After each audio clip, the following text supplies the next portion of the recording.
Gift આપો છો મને આ વખતે? તારી ફેવરેટ નાઇસ ગિફ્ટ, બટ મને આ વખતે કંઈક યુનિક ગિફ્ટ જોઈએ છે. યુનિક જોયું છે. ચાલ એક કામ કર, આ વખતે તને અમદાવાદના સૌથી લોંગેસ્ટ અને બિગેસ્ટ નવરંગી નવરાત્રિના 1 ઓક્ટોબરથી 12 ઓક્ટોબર સુધીના ડિજિટલ મી પાસ આપું છું. ઓહો, એવું શું છે આ નવરંગી નવરાત્રિમાં?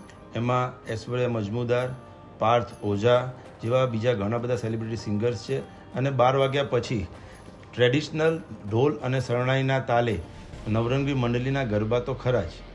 ઓહ, થેન્ક યુ સો મચ ભાઈ. આ વખતે તો નવરંગી નવરાત્રિમાં ગરબા કરવાની મજા જ પડી જશે. હા, બહુ જ મજા આવે.